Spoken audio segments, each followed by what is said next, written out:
Salut à tous, c'est Hervé, j'espère que vous allez bien. Alors je vous retrouve aujourd'hui dans un cadre juste paradisiaque pour cuisiner en extérieur. Je suis au milieu des vignes, en Bourgogne, précisément en côte chalonnaise. Alors juste là-bas, de l'autre côté de la Saône, vous avez la Bresse, bien connue pour ses volailles de Bresse. Alors la recette, c'est évident pour moi aujourd'hui. On va faire une volaille de Bresse à la crème au vin blanc. Alors pour le vin blanc, on va rejoindre François, qui est président de la cave des vignerons de Buxy, qui produit la collection Mille Buis. Bonjour François.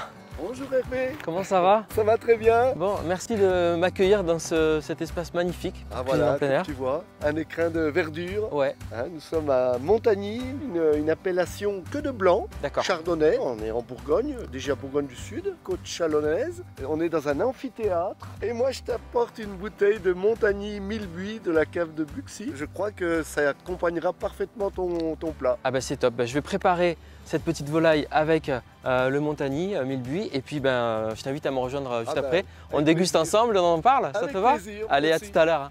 Allez, c'est parti, j'ai ma petite installation ici. Alors j'ai commencé à faire chauffer l'eau. Vous allez voir, pour cette recette, c'est top, hein. On part d'ingrédients frais, donc ça va être super bon. Donc la première étape, ça va être de blanchir rapidement les petits pois et les dés de carottes pour les attendrir un tout petit peu. Voilà, les petits pois frais. Alors ça, on les blanchit hein, dans l'eau bouillante. Vraiment quelques secondes, hein, une trentaine de secondes, une minute max. Alors j'ai également un dé carottes.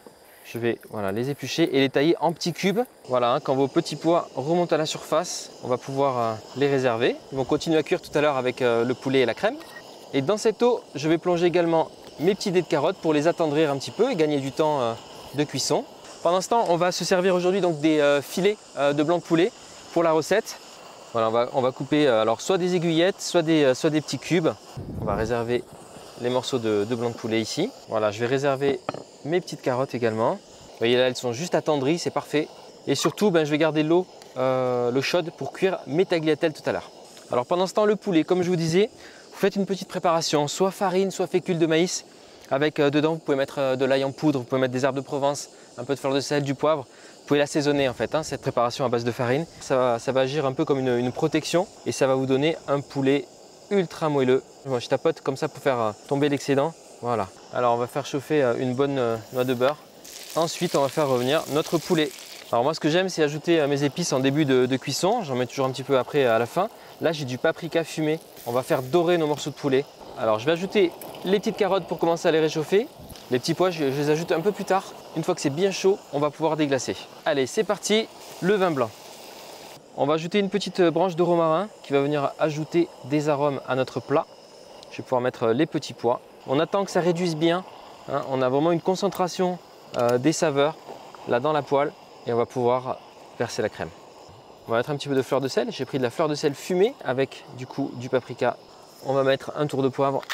Voilà, là vous allez laisser réduire vraiment quelques minutes, hein, le temps d'avoir une belle texture nappante avec la crème.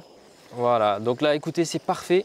On va réserver notre poulet et faire cuire donc des petites tagliatelles dans l'eau et on va donc les faire cuire. Ça va cuire en 3 petites minutes. Voilà, mes pâtes sont cuites. Je les ai égouttées, je peux les mettre au centre de l'assiette. Et on va se servir le poulet avec. Regardez comme c'est beau. Allez, un dernier tour de poivre et c'est parti. Je vais inviter François à me rejoindre pour la dégustation. Ça va, j'ai pas eu trop la main lourde sur le paprika fumé. Ah c'est non, bon. parfait. Hein. Effectivement, la volaille est bien moelleuse. Alors François, est-ce que tu peux me dire en quelques mots pourquoi tu as choisi ce vin en particulier pour accompagner cette recette de volaille un peu crémeuse, un peu riche? Déjà, une volaille pour moi, c'est un vin blanc. Ouais.